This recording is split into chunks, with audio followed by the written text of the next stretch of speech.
ఈ ఎన్నికల్లో కూటమి అధికారంలోకి వస్తుందని కూటమి శ్రీకాళహస్తి నియోజకవర్గ అభ్యర్థి బొజ్జల వెంకట సుధీర్ రెడ్డి అన్నారు. రేణిగుంట మండలంలోని గాజులమన్యం, హరిజనవాడ, గాజులమన్యం, నీలిసానిపేట, దేశమ్మ నగర్ తదితర గ్రామాల్లో ఆయన ఎన్నికల ప్రచారం నిర్వహించారు.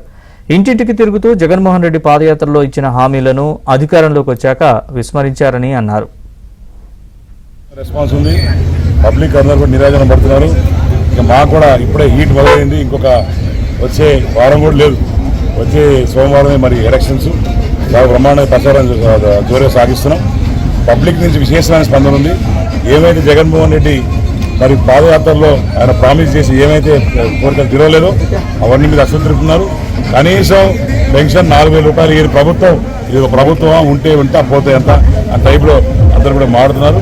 పేదవాడి వెన్ను ఇరిచిన ఈ పార్టీ ఈరోజు భూస్వామిత్వం చేసేదానికి ప్రతి ఒక్క కార్మికుడు, ప్రతి ఒక్క కార్యకర్త, ప్రతి ఒక్క రైతు, ప్రతి ఒక్క